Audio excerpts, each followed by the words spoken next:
Morning, everyone. This is Jake Schuler. For those of you who don't know me, so I'm a consultant at the Commission on Teacher Credentialing, and thanks for joining us today. We're excited to have Dr. John Pascarella join us this morning. Dr. Pascarella is chair of the Masters of Arts in Teaching programs and associate professor of clinical education at the University of Southern California. Can everybody hear me okay? John, can you hear me? All right, great. All right, so just a bit of housekeeping. We're expected to have close to 100 people either together or on separate devices joining today. So please do keep your mics on mute for now. For the first 60 minutes, we're going to have a presentation and then followed by a question and answer session. And we will, if you push your raise hand button in that session, then we'll be able to call on you to ask the question, and you can unmute to ask the question. So just a little background on today's webinar. So John had presented in October of 2018 at the CCTE conference in San Diego, and my boss, Terry Clark, was in attendance and was very excited about the material and about the energy in the room and said, we have to find a way to continue to engage on this topic. John was part of the original group that helped with the redesign of the standards and also the teaching performance expectations in 2015 and 16. So we're excited to have him on today sharing some best practices with us. That being said, I want to reinforce that the commission is not prescribing any particular way to handle either design or redesign based on the new standards. This is just a great way for us to share out some best practices. Again, if you have questions during the presentation, if you could leave them in the chat box, you can write a message in the chat, or if you can wait until after, we'll call on folks to ask questions then. So with that, I'll turn it over to John. Thanks so much, Jake, and thanks everyone who was able to attend or watch this recording after this presentation is given.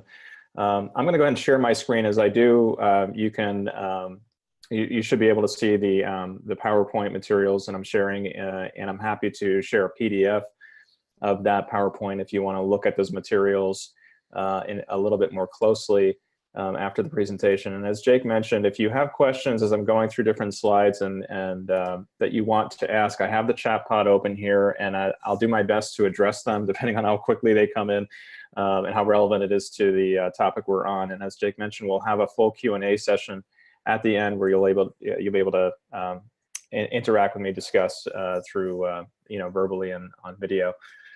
So the title of this presentation is called Building a Better Teacher Preparation Program, and program story of reinventing itself. And this title is intended to sort of help you understand that we're not trying to, as Jake mentioned, show you the best way of going about redesigning your program, but really just share one particular story, how our program faculty got together over a period of about 2.5 years to systematically redesign the entire program, rather than take sort of more of a retroactive approach to integrating the new standards and TPEs into the existing program. And so I'll share a little bit more about how we went about that process and how that's also relevant to how the standards and TPEs were ultimately redesigned in the state task force that I served on as we rewrote the pre-program standards. So the first, I share this quote from Karen Hermanus's work from 2006, which at the end of the show, there's a full reference there if you want to read the piece, in which she says that historically one of the central concerns that plague the field of teacher education is the observation that fragmentation characterizes the experience of learning to teach.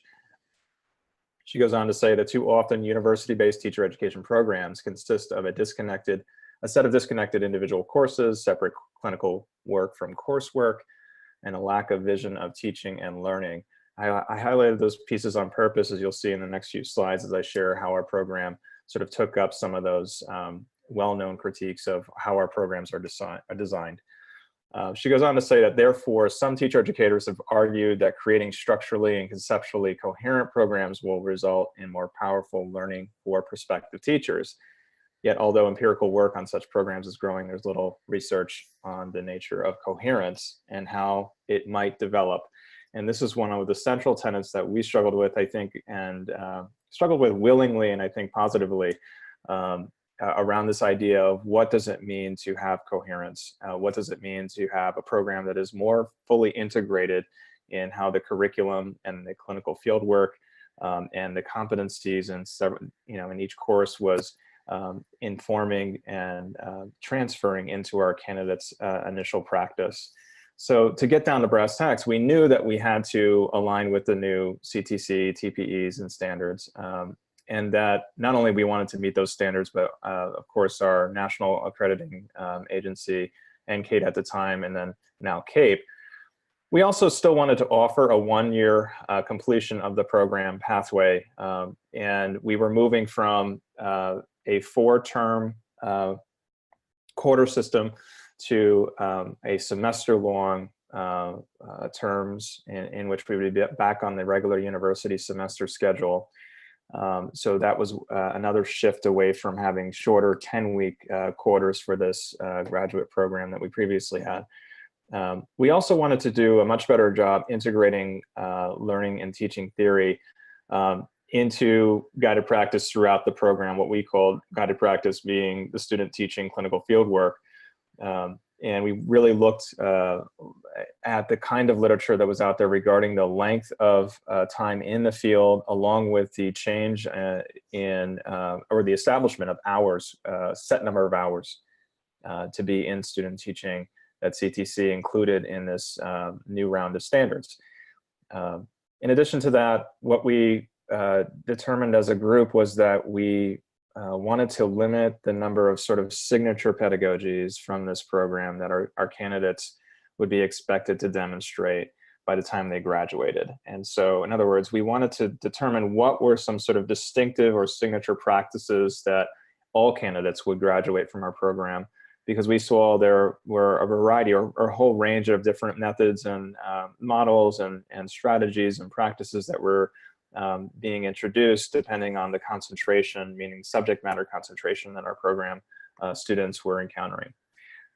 In addition to that, we were considering how the integration of special education standards and competencies would inform our ability to integrate that into and across our courses in the program, as well as qualify our candidates to make progress towards also achieving a mild to moderate special education credential in addition to their general education credential. And so what we already had in place was a vision of a teacher statement and a set of domains of teacher practice. And we developed those back in 2010. With our faculty in order to determine what it was as we were looking at the existing standards, and we were looking at the time at the NCATE standards and competencies, what did we believe were the characteristics of a new teacher that we wanted all of our graduates to strive towards achieving by the time they completed our program. And so we developed this vision statement, and it's not that our program was particularly unique in doing that. We saw other programs around the country who had similar approaches to developing some form of a vision statement regarding the kinds of teachers their programs wanted to produce. And that document wasn't particularly easy to produce for us to agree on as sort of a set of characteristics and sort of roles and I guess responsibilities and competencies that we wanted our candidates to be able to know and be able to do and achieve. And then in addition to that, we developed these domains as our sort of set of competencies, more specifically, both conceptually, as well as what we saw as encompassing the knowledge, the skills, and again, I use this word competencies as it applies to the language we included in this pretty extensive document that became sort of a core document to our program. And and as we developed these things and decided what we thought were most valuable for our candidates to learn in each of these domains, as you see: pedagogy, reflection and inquiry, discourse, critical thinking, advocacy, environment, curriculum, and assessment, we crosswalk these domains with each of our courses and with the existing standards at the time. So we could see exactly where, how, when, in what assessments and what units and what readings and tasks that we used, were these domains most aligned, and could we see our candidates achieving some level of competency in all of those domains, and ultimately sort of achieving our vision, as it were. In addition to that, we expected that our graduates would get something in addition to being well prepared to be a teacher, being well prepared to advocate for change within the schools that they worked in, and that we prepared all of our candidates to work in urban high-need schools where there was the most need for highly qualified new teachers. So in going through our design, we looked at how we were partnering with our existing high schools and what kinds of feedback that they were sharing with us through multiple survey tools, through doing site visits and interviews with school principals and our guiding teachers who were mentoring our candidates. And the majority of those schools, again, were schools that were considered high-need schools that received Title I funding, had a high percentage of free and reduced lunch recipients, and in which we have what we considered a highly qualified mentor teacher. And this is probably something that most of you listening have developed some form of criteria similar to this to place your candidates in. In addition to that, we had already in place in the original program what we believe to be pretty powerful practice with the use of a video-based fieldwork curriculum, in which our candidates were consistently, systematically collecting video on their practice. Just about every week they were in the field for 20 weeks, and those videos were submitted into a video collaboration platform in which our candidates were able to provide peer feedback, as well as our instructor provided feedback on using various rubrics that were aligned with within our assessment systems and within the course and with our key assessments, as well as some of the alignment work we began to do with the licensure assessment, which in the original program was the PACT and is now the TPA. As we began, after we piloted that and then went through a full implementation of that TPA. With that, we had developed a reflective teaching framework, which I'll get into a little bit later. With the new program, we actually systematized that. We actually built it out the way we wanted it, informed by research-based reflective cycles that were out there. And I'll reference the folks that we used to inform the development of that reflective framework later on. In addition to that, we had developed a new media literacies course in which we had our candidates think about not just the use of blended learning technologies and digital devices, but to think more deeply and about digital media literacy, and what does literacy mean with the use of digital devices, and how does that align with the traditional literacy skills that we are developing and the competencies we're expecting both our candidates and the students are serving to achieve. And so that became a component that was sort of in the original program we added into the program. With this program, we integrated into our core pedagogy and practice courses, as well as had a focus course in the third semester, which I'll get into in just a moment. In the old or original MAT, we had a program that was 4 terms with a 1-year option that was 32 to 35 units. And with USD's price tag, that was running our candidates around $62,000, which was a very high amount that we were certainly uncomfortable with. And in addition to developing opportunities for scholarships and financial aid programs that, such as the federal student loan forgiveness program, which I know is now on its way out, we wanted to create a more efficiently developed curriculum, one in which that wouldn't be as costly to our candidates. In the original program, we also had 4 key assessments. The Ed TPA was not required for those candidates who were on the non-credential track of the program. We had multiple part-time pathways, which was resulting in a lot of our courses being taken out of sequence, and it was causing greater incoherence in terms of when our candidates took courses and the expectations we had regarding their prior knowledge and skills once they were in a given course. We also had different courses depending on whether our candidates were pre-service licensure or non-licensure, and these courses were not integrated with one another, meaning the assignments didn't really talk to one another. They were completed with the expectation that this would allow our candidates to do, the next set of courses. And this is much more the traditional way, I think, in which programs are consistently built.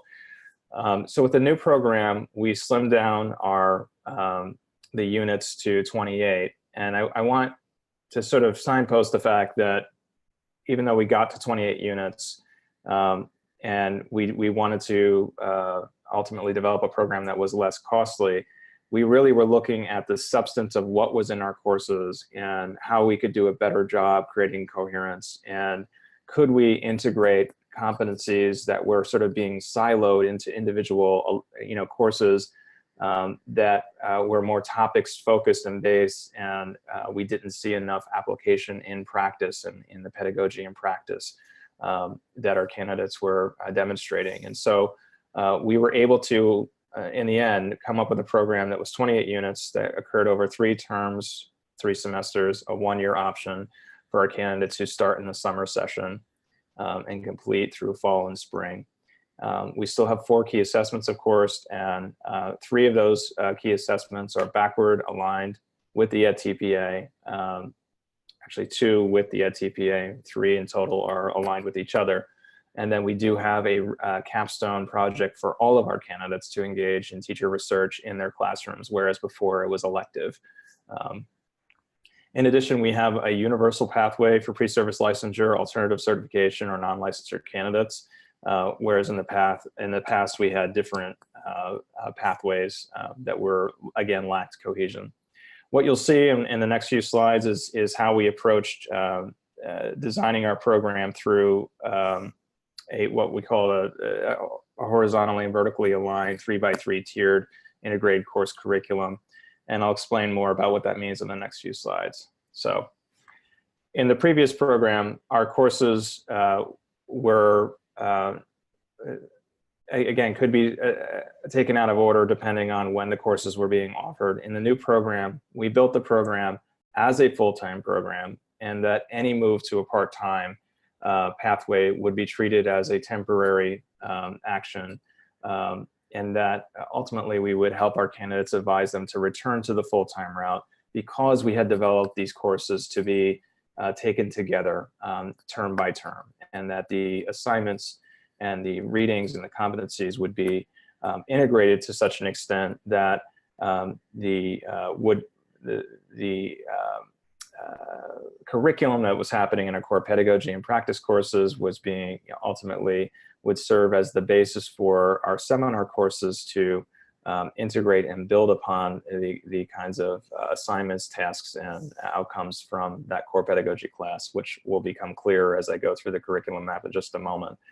We also had a challenge with our candidates who were getting into student teaching and ultimately deciding that they didn't want to be a teacher, or in some cases might have essentially failed out or dropped out of student teaching, or other challenges arose in which they sort of they withdrew from the student teaching practicum. And while this wasn't a significant number of our candidates, it was enough that we had candidates who were electing into the capstone track of the program in order to graduate with a master's in teaching.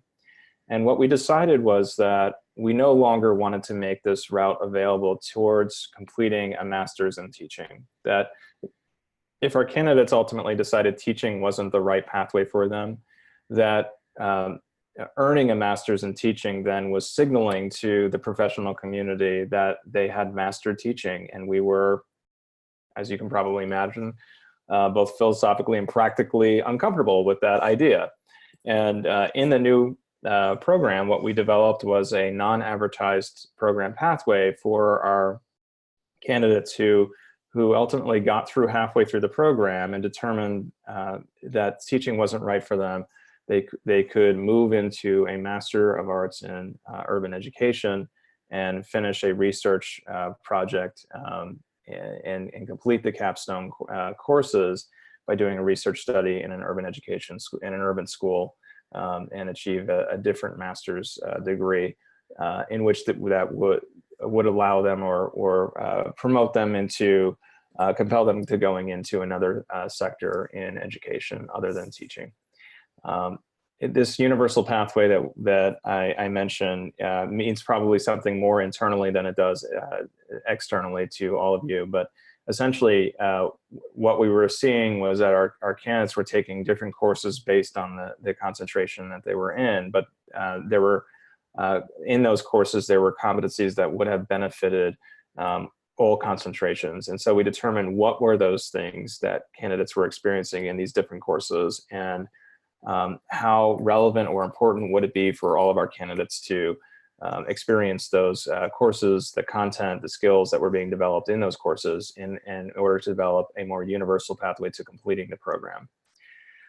And so we rebuilt the program from scratch. We decided that our candidates would take a core pedagogy and practice class each term they were in the program, in which they had the opportunity to apply the competencies and the skill sets being learned in the other two courses that work together each term. And what we ended up with was a 4-unit core pedagogy and practice class each semester. The first semester, our candidates are in elementary multiple subjects sections of this core pedagogy and practice class. And our secondary candidates across 4 concentrations are in a core pedagogy and practice class. So they get exposure and experience with interdisciplinary connections as they learn about curriculum and pedagogy in the first semester. In the first term, our candidates learn 3 models of teaching or signature pedagogies that are content neutral that can be used in each and every subject area. And then in term 2 and 3, they get subject-specific pedagogies that build beyond those sort of 3 signature pedagogies that I mentioned at the beginning of the presentation. In this first semester, they also practice with analyzing lesson videos. We have a suite of lesson videos that we access that are on the Measures of Effective Teaching library from the University of Michigan.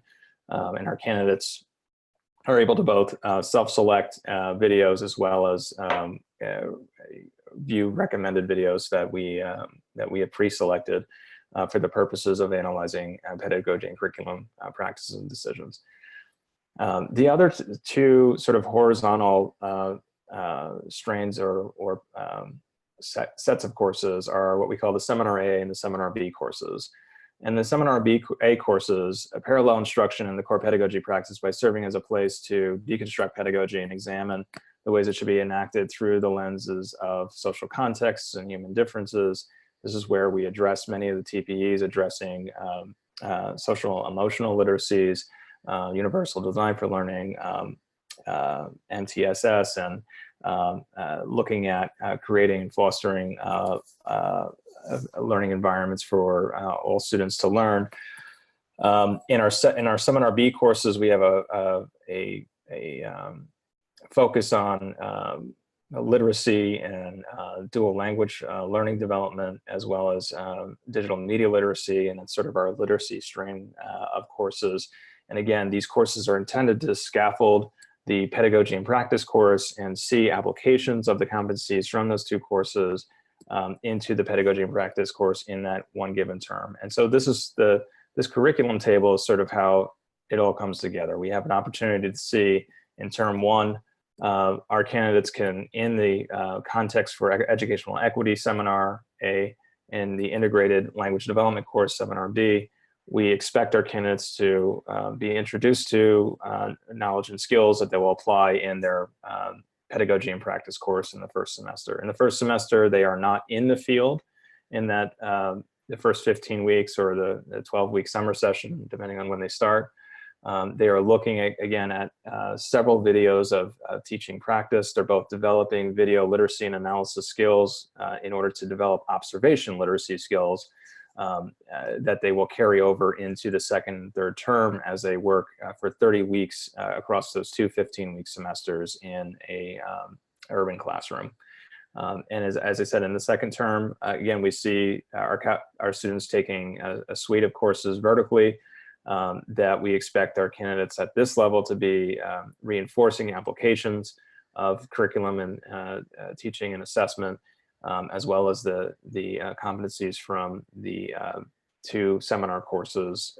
And then we see, as you see in term two, we have in the seminar B courses, we split the candidates according to elementary and secondary literacy.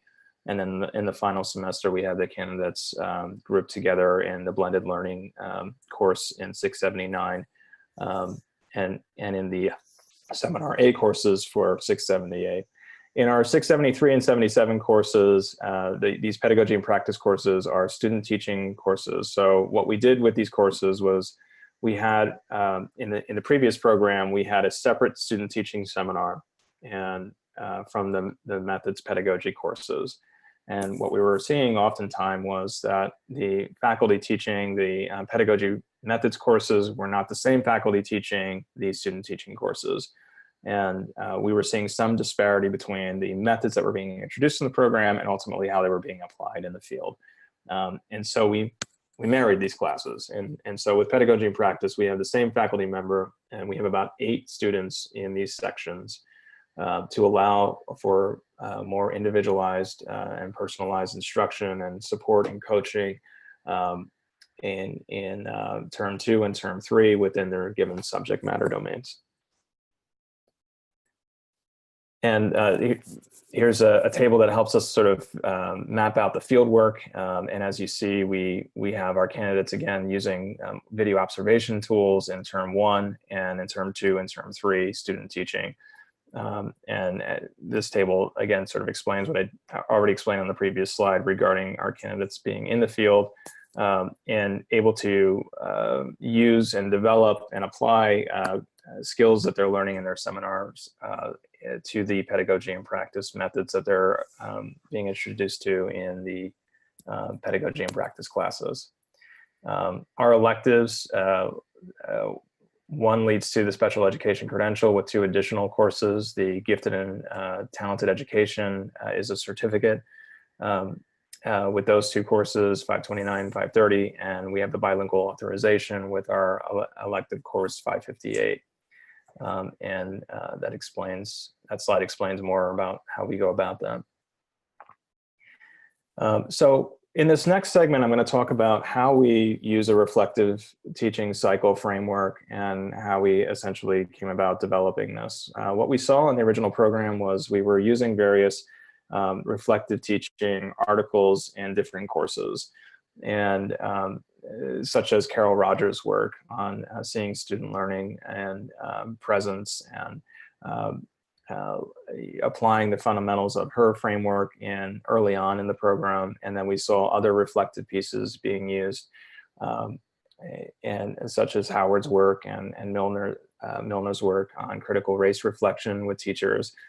And what we wanted to do was develop a more coherent framework that incorporated the reflective cycle frameworks that were being tested in the field with teachers. And that also included Megalyn Lampert's work and Pam Grossman's work in this area, along with Elham Kazemi and Sarah Kavanaugh and others.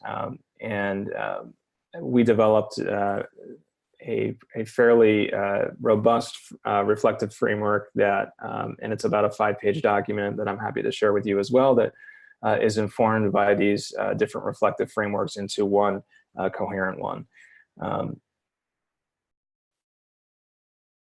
And here are just a few of those major points. So Cohen, Rada, Bush, and Ball's work from 2003, Instruction as Interaction, Lampert et al.'s work, Cycles of Enactment and Investigation, Rogers' Reflective Cycle, Those were pretty seminal in developing the basis for the framework, in addition to borrowing from Tyrone Howard's work and Rich Milner's work. And the coursework is designed to provide the candidates multiple opportunities to observe and investigate the complexities of their specific classroom environment, and the teacher that they're working with, and the curriculum and the content, as well as the various learners' funds of knowledge in that particular classroom. It also borrows from Lampert's notion of rehearsal. And so this was, in the original program, we had some use of rehearsal depending on the concentration and the faculty. In the new program, we wanted to ensure that rehearsal was occurring in our clinical pedagogy and practice courses prior to the candidate going into the field and testing or experimenting with the method in their classrooms. And so in the first stage of this reflective cycle, we have the candidates observe the school and the classroom context, the instruction, the curriculum, the assessment and practice. We have them prepare and rehearse a lesson to meet the individual learning needs for the social and curricular context. They typically record a planning conference with the guiding teacher. They submit all of their planning materials. They then receive feedback from both their peers and their instructor. And then they apply that by enacting those methods in a full-length lesson video that's unedited. And they go through this cycle multiple times throughout a 15-week semester. Once they've submitted this video, there's a self-reflection and self-assessment a component, and then they engage in peer and faculty-guided review of the teaching video. We were originally using software that was built by our technology partner, 2U, and then we then shifted and used a new technology provided by EdThena, and that focuses only on video collaboration for student lesson videos.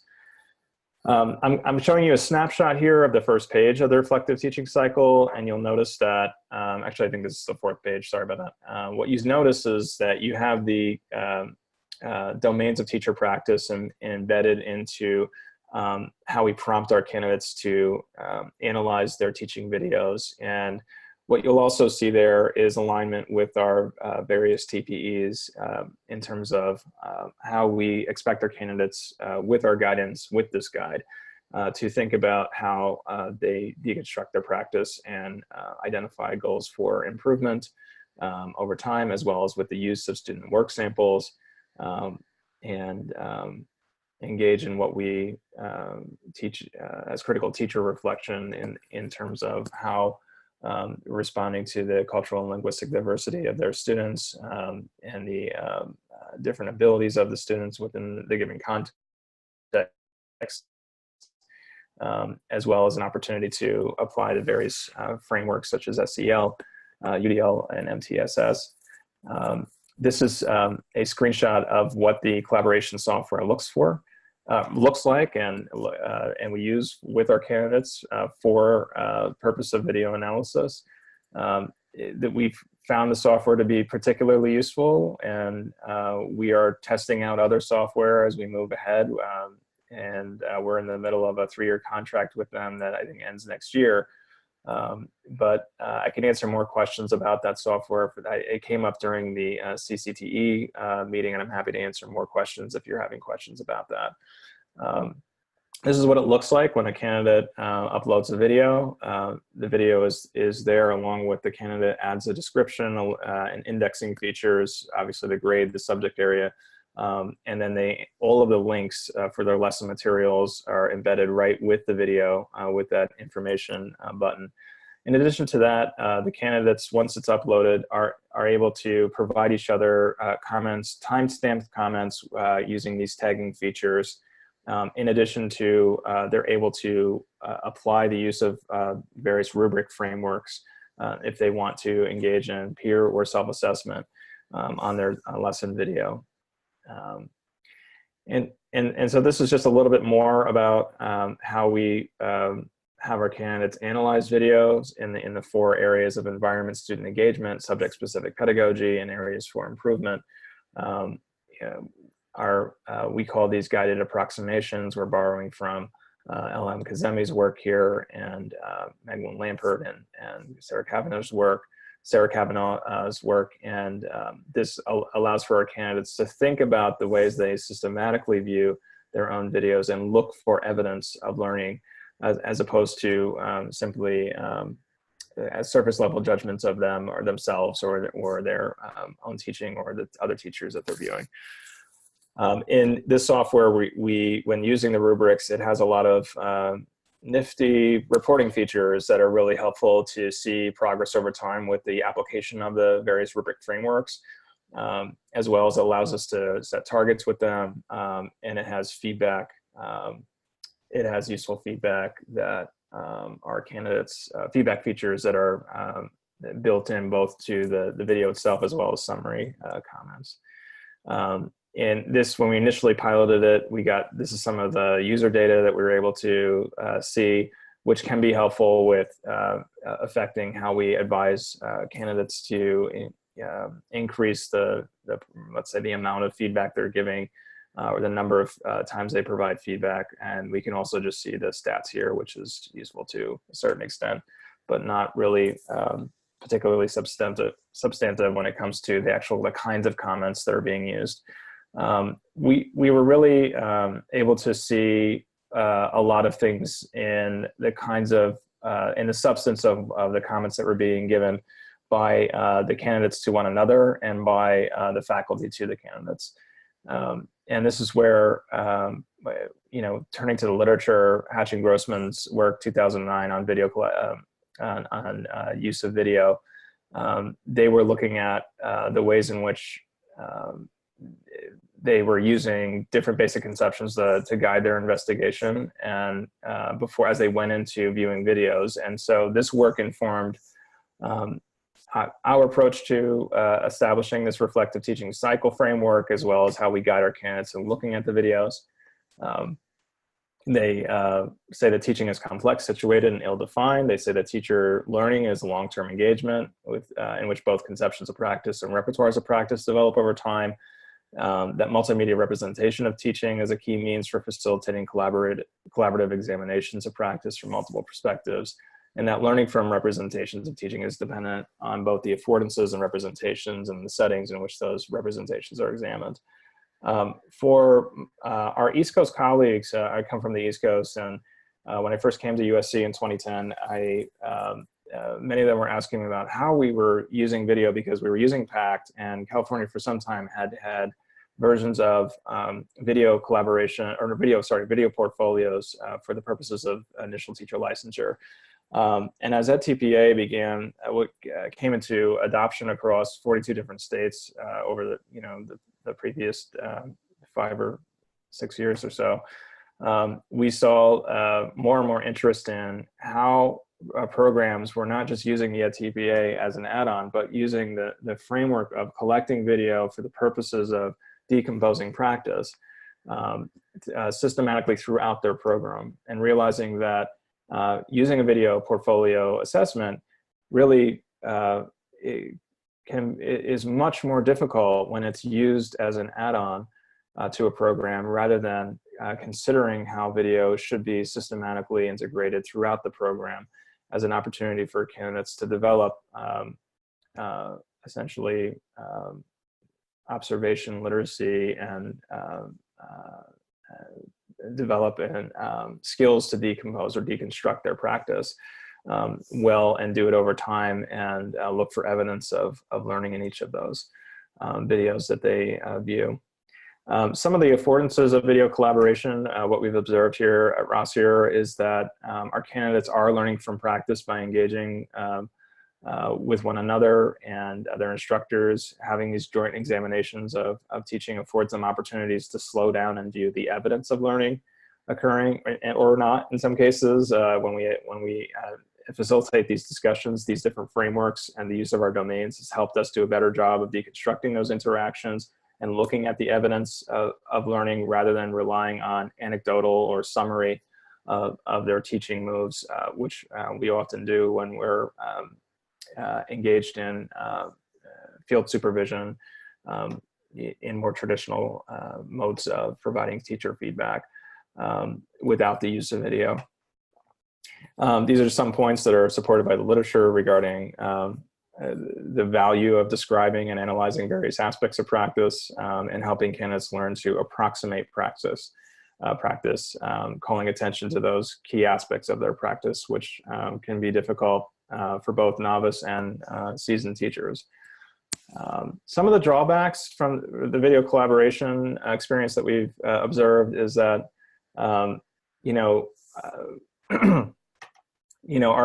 both our instructors and our field-based mentors, meaning our guiding teachers, must be more knowledgeable and experienced in implementing instructional activities that constitute ambitious teaching.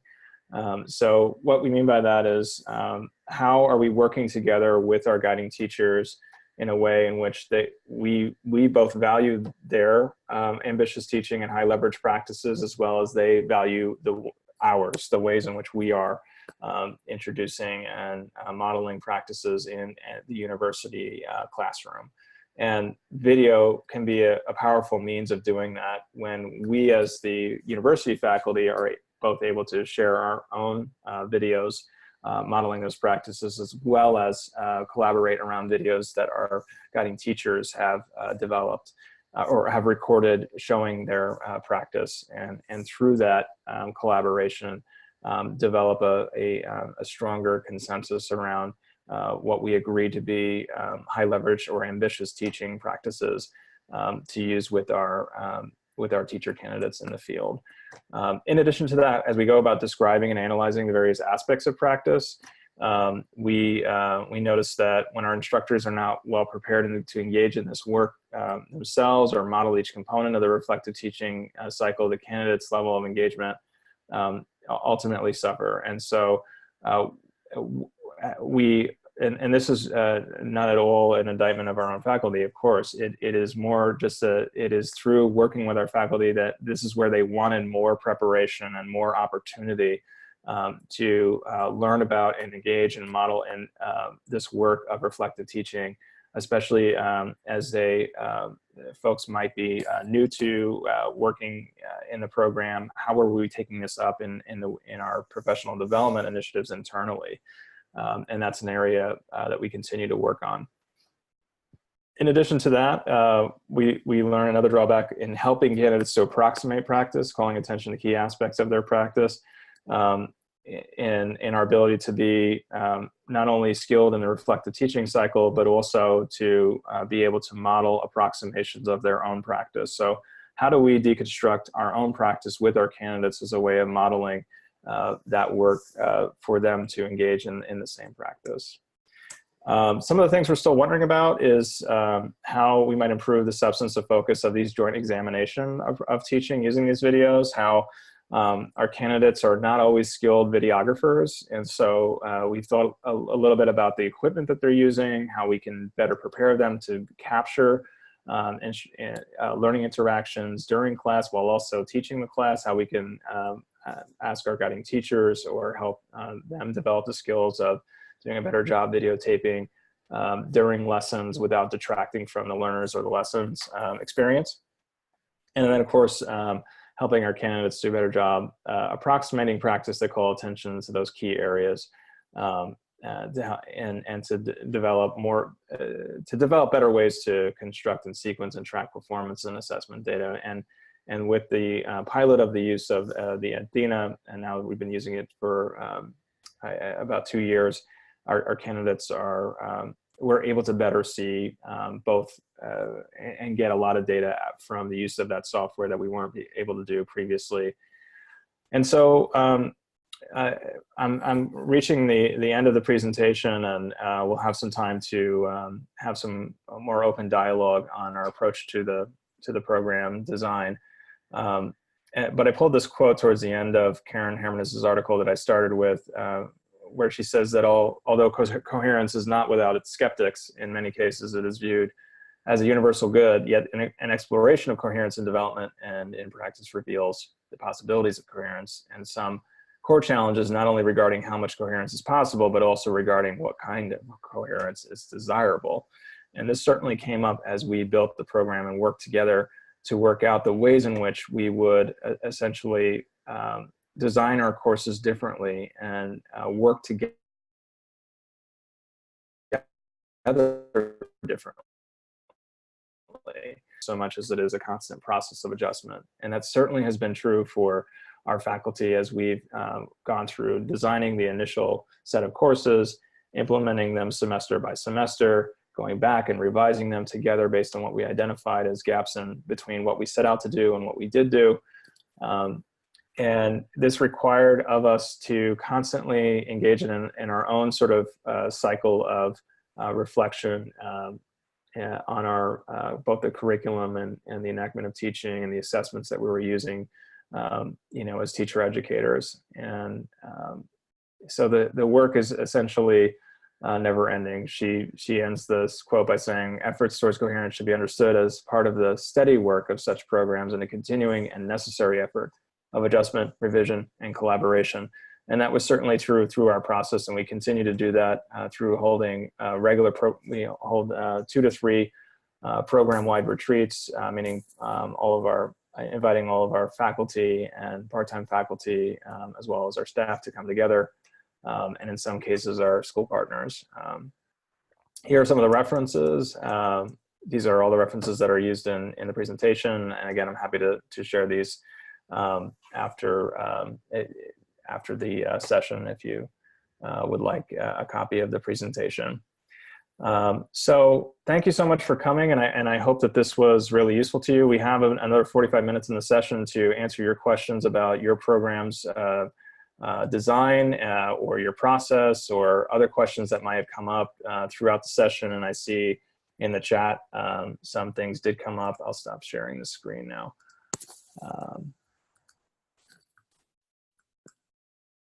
Great.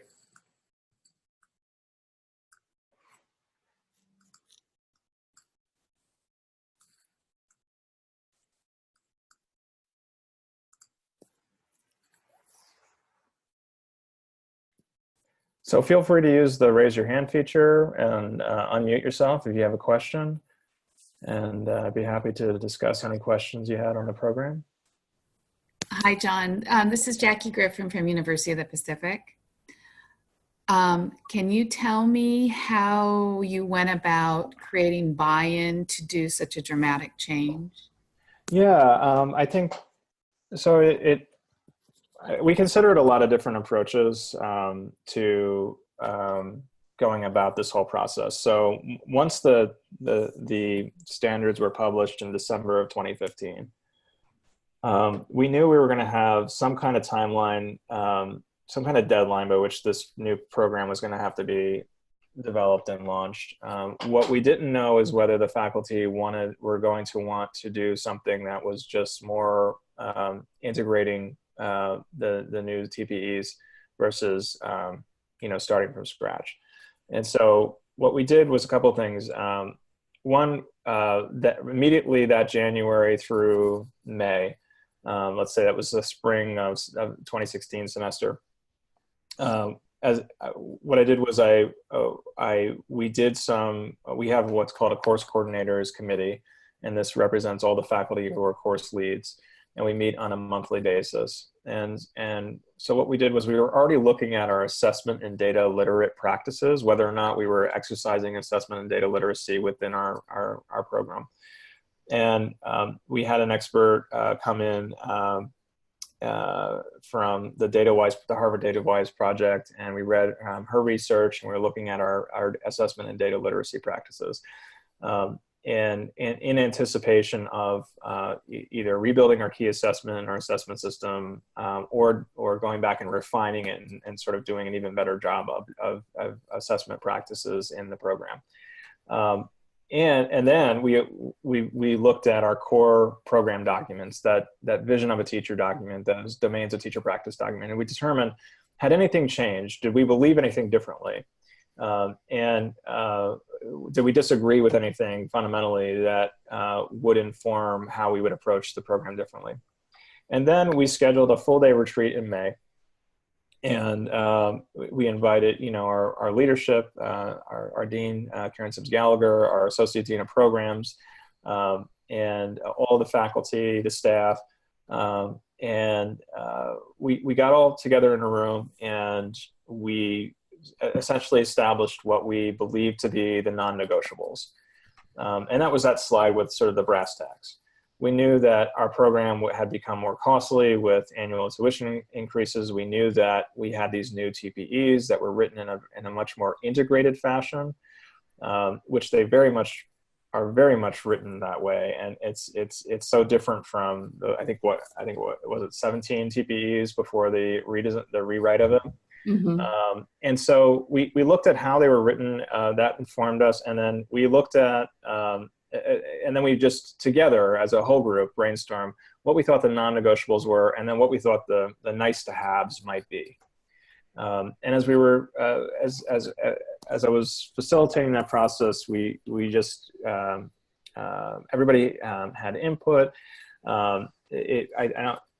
We used that as a basis to then organize ourselves into design teams. And so what I asked the folks to do was to we grouped our faculty according to make sure that we had the full-time faculty and part-time faculty and advisors represented in each of the design groups. I think we had 4 design groups, and we blue skied a program. Essentially, their objective was to blue sky a program, to identify like what would be, if we could build this program from scratch, what would it look like? What would you want to do as a group? What do you think, in so much that we were also looking at years of program data that we had from Wested, and with survey data, we had as I mentioned before, we had site visit data and partnership data. We had our NCATE standards and our news TPEs. And so these were all sort of resource documents that the faculty have been sort of charged with reviewing before they came to this retreat.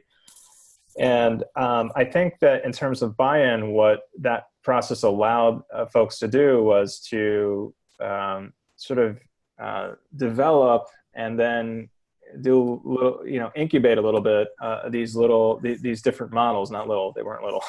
And they developed them to come up with different curricular frameworks that further sort of fleshed out what would it be that could be done differently? How could we approach programs, the entire program design differently? And so, and then we did a gallery walk. So we had poster papers around the room and which had some used visual models and a lot of details and bullet points. And so by the afternoon, everyone had developed these a bit further, and we did gallery walks, and we began to identify the features we liked the most from each of the models that got developed. And then we began to, from there, I think there were maybe 2 or 3 of the 4 or 5 groups that people most liked, that we essentially voted should advance further. And then those design groups got together between that retreat and the next meeting to incubate their models further. And then we came back to the whole group and discussed them further. And ultimately one design got used that got sort of the most support. And then features of the other 2 models that had advanced also were integrated. In other words, allowing for the best features faculty thought were useful from those other 2 models. And so it was a systematically democratic approach to allow for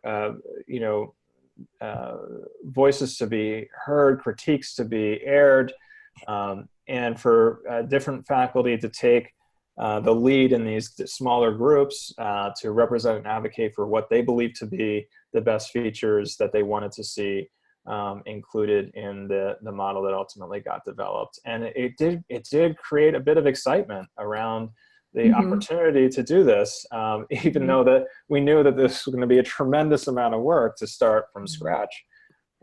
So I think that it is, there is something to how you lead and facilitate it, which sounds pretty self-serving. I think that if I had taken a different approach where I just asked for volunteers who wanted to work on the redesign, and we just did this in a room somewhere.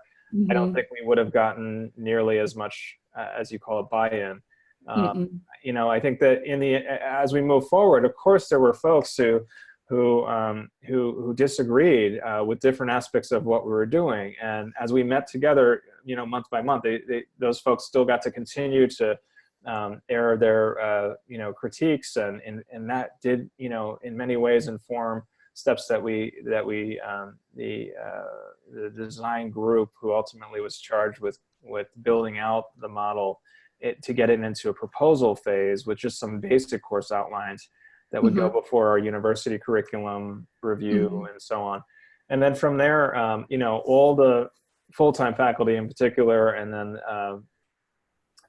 were involved in the development of the individual courses. That, like our pedagogy and practice courses that I mentioned, were ultimately what we agreed on was a common framework for those courses. So we had a common set of formative and summative assessments, and then all the content was up to the concentration lead faculty. And so in some ways that, you know, that wasn't agreeable to everyone, but it was agreeable to the majority. We wanted something more coherent, that if you were, you know, in the secondary history concentration, that no matter what concentration you were in that second core pedagogy and practice course, everybody was designing a 2-week unit of study and then going and teaching it. And that was part of the assessment tasks. And then in addition to, you know, those tasks, the different formative work that were being done, components like that. And we didn't have it all fleshed out, you know, you know, in that first year of developing it, there was a lot of work that, and we just constantly engaged in getting back together, revisiting the design, looking at the courses, the course outlines. How are we doing a better job integrating these various course competencies, rather than just having these sort of siloed courses that were very topics based, that, you know, which I think that's another challenge, because our faculty essentially had to really learn what was happening in the dual language course that should inform my methods and practice course. How should I see the ELD standards being met in this you know, lesson plan? That requires me to have some knowledge. If I'm not a dual language learner expert, I need to have enough knowledge to know what those standards are and how they would apply in this lesson as I see my candidates integrating, even though I know they're getting the support and the feedback and the coaching and the being assessed by that dual language professor. Yeah. Well, thank you. That was very helpful. Yeah. And John, this is Jake. There's a number of questions back in the chat area now. The first one came in at 10:34, which is asking about any other video sharing platforms that you may have tested. And then there was a discussion there about other video platforms. You might take a look back there. Yeah. Have we used Go React? I don't think so. What we had was we had a the names are escaping me. I'm sorry. There were many that approached us. Insight Advance was one of them. We also looked at Critique It. We looked at, there was a platform that was being used with there is a tool, it's a device in which you can sit a tablet or an iPhone on this device, then it moves around the room when it sort of pivots around to follow. If you're wearing a lanyard, it follows you essentially. And they had a software that went along with it. And so we tried that out. We ultimately ended up with Athena because we saw it had the most robust software in terms of drag and drop any video file. And it could, you know, that drag and drop feature was key. The upload times were much faster, and there was no video conversion software needed. It did it all there. And there's more and more software companies that have come out since Athena, and some are built-ins. Google has some video applications as well. They're both apps or extensions. There's a lot out there, that I think are worth trying out. Our partner technology company, 2U, they're working on sort of building us a new software within the learning platform that they developed for us, so we don't have to contract a third party. So we're, hoping that we have something more customized for our use. Yeah. There was two follow-up questions with Athena about how you would have had access to University of Michigan videos. Yeah. I mean, so I believe that anyone can go to the Teaching Work Center at the University of Michigan, Google that, and I believe you can create a free account, and you can access a certain amount of videos. And then I think beyond that, they have some sort of fee structure. With Athena, that already included, with Athena, there was access to that library already built into their platform. They already had an agreement, organizational level agreement, to allow us access to the library through that software. And so we took advantage of that as we were contracting with them as part of our fees to them. So that's how it worked out. In addition to that, I believe that they, for a long time, they had a program in which candidates could go in there and volunteer as someone who would help them index all the videos by going in and tagging the videos, and that in some cases was used by faculty as a project, not here at SC, but I heard other programs using that as a project with their teacher candidates to get them exposure to looking at and developing their lesson, their observation literacy skills with the use of video. I see there's a question about Karen Hammernes. That's an article from Teachers College Record in 2006, and it's in my reference slide. And I can put it in. Let's see. I can give you a copy of the reference there if you're interested.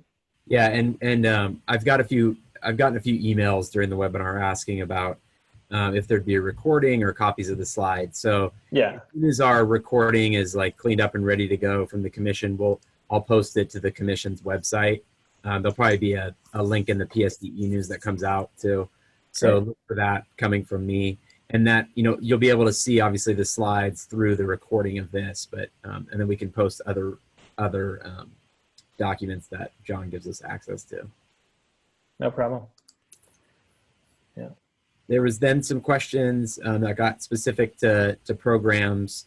At 1051, there's a question there about a dual credential add-on for SPED, mild, moderate. Yeah. Yeah, so what we did there was we had 5 courses for the special education credential that were added on to the original program. And as we were building the new program and looking at how special education competencies were integrated into the standards and the TPEs, we looked at those courses as sort of a guiding light or a guide for the kinds of work that could be integrated into the Seminar A sort of strain of the program, that sort of second row of courses. And we looked at the assessments, we looked at the competencies, the readings, and the assessments, and we were able to integrate much of the work from 3 out of those 5 classes to meet the foundation of competencies needed towards also meeting the special education mild to moderate credential. And so that's essentially how it looked like in terms of integrating it into those series of courses. So all of our candidates were getting, and this is, I think, also the spirit of these newly written standards, was to do a better job of developing skills in our teachers who are teaching in inclusion settings to serve the needs of their special education or special needs learners. And so if we were going to do that, then we determined which courses, in addition to the integrations that occurred into our existing courses, and some of which included integration into the Pedagogy and Practice courses in the third term, which additional courses would be essential for them to take beyond the 28 units of the general curriculum in order to achieve the dual, as you call it, the dual credential, or the second credential for mild to moderate. And those were, we had those 2 additional courses. And you can, I think that came from, was it Tamara? Yeah, Spencer at SMC, yeah. You can, when you look at our slides and you look at back at those slides at the curriculum and the electives, you can see what those courses are. But essentially that's how we approached it. Yeah. Yeah. Great. And then the next question there was about UDL being part of the curriculum. And then after that question, I might let Connie Campbell ask her questions because she sent me a few more. So great. Yeah, Universal Design for Learning is integrated into that second strain of courses, as I was just talking about, as it pertains to our special education competencies, but it's also integrated into our blended learning class and our Pedagogy and Practice classes. The knowledge and application of that framework is where and how we want to see that demonstrated in the video assessments is where we've been doing more of where we have the most room for improvement, I should say, as a program. So while while the use of that, our introduction, integration of that work is there, what we need to strive to do is do a better job, as it were, seeing more explicitly how our candidates are demonstrating the use of UDL in their planning and in their instruction. And so we're still striving to do more work there. I know there's other programs, questions here about the intern and the accreditation. Happy to answer as well. All right. Connie's questions, the first one was, how is your intern pathway different from your traditional candidate pathway, given they work, all day, keep your record? Yeah, so our intern pathway, we piloted an intern last year, and in doing so, we partnered with, we developed an application process and an MOU process, and essentially what we determined was how it would be different would be the kinds of supports we were going to provide the candidates that was different from the pre-service, traditional pre-service teaching route, which required us locally to be in the field more often with the candidates in person rather than solely through the use of video. What we saw, not that it's solely through use of video, I guess that's a mischaracterization, because we meet with our guiding teachers on a regular basis and have regular communication with them, but we're not in the classroom with them. Whether it's through video like this, through Zoom, and communicating that way on a regular basis, or through the use of, and with the use of our candidates' videos. And with the intern pathway, what we determined was, because this person is a novice without experience, who was being the teacher of record in these classes, in addition to the on-site support they were receiving and the quality of that support, our faculty was going to be in the classroom on a weekly basis, providing them additional mentorship and guidance. So it wasn't so much that the coursework was different, but it was the level of and the ability to provide them in-class support that was different. Yeah. And what we learned after running the pilot is that we are revisiting running it a second year and considering putting it on temporary hiatus so we can identify schools in which we might cluster a set of interns at one school and really invest time and resources into the professional development of the support teachers on site, in addition to holding classes at that school site and doing other things that would be foster a greater partnership with the school to support the intern candidates at that school, along with the peer support they would experience by being clustered together. In addition to that, what we were experiencing, as I think many do, is that it often was the case that our interns are hired in positions that are the hardest to fill, and often the most, can be some of the most difficult conditions under which to teach. And for what we wanted to do was attempt to identify the ways in which greater supports could be provided, and conditions for the development of new teachers by partnering with like-minded school leaders and the urban schools in our district. So I hope that helps. I hope that helps answer your question. Here's one that I'm always interested in. What point in the accreditation cycle was your program when the redesign process began? Okay, that's a good question. Let's see. We had our accreditation site visit in the fall of 2013. So it was spring of 2016 when we initiated, summer of 2016 as we got the redesign really going. And then we launched the newly designed program in the fall of 2017. Yeah, so I'm trying to think. So it was like a 1.5 year long design process. And that would have been, by fall of 2017, that would have been, I guess, 4 years into having been initially accredited. Yeah. Right. Well, and then the timing is good. I mean, with, there's program review starting in October 2020. So it's been that nice sort of middle ground for you. Yeah, I think we would have been, I think it would have been more difficult to do this if we had been closer to going up for accreditation review again. And I think that is true because we've now had the opportunity to implement, but also, as I said, this has been a recursive and an iterative process in which we've gone back and looked at, okay, what are we doing that we set out to do? What are we doing well? What do we need to do better?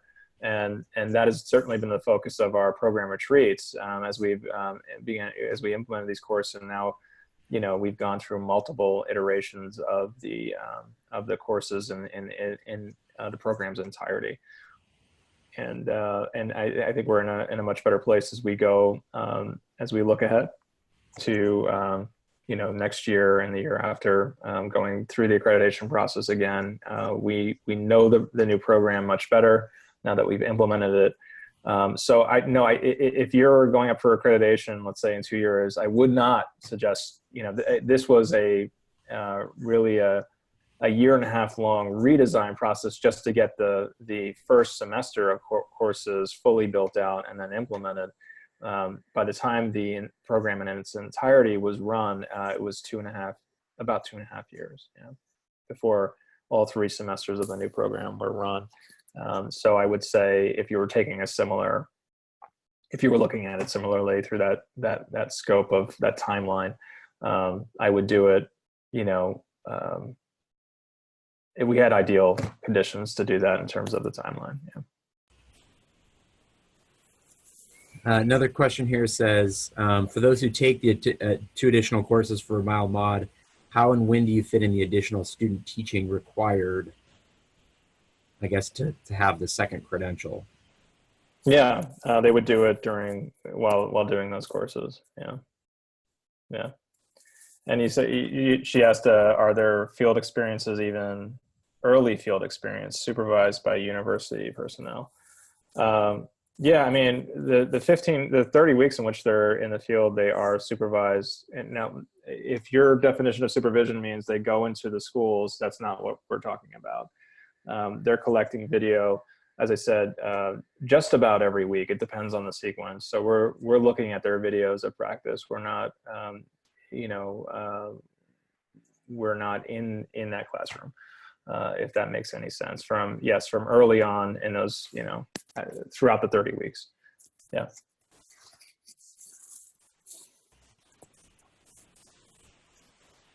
All right, are there any other questions? If anyone wants to push the raise hand or unmute and ask a question or send it to me.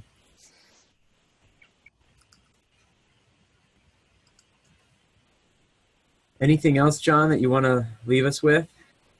Yeah, I mean, I think looking back, I think, the initial question regarding faculty buy-in and going through this process, I think that when I look back through the process and the work that was done, we were really lucky to have faculty who really not only have a huge significant investment in the quality of the program and the experience that the candidates experience, but the willingness to do the development of the courses and to do it together or to collaborate. It was an imperfect process. Not everyone's decision or favor of of particular approaches was ultimately played out in the design itself, but there was room for that, for everyone to develop something within their courses that represented their philosophical and epistemological beliefs around preparing teachers to see it through in the curriculum choices that they ultimately made in the courses themselves.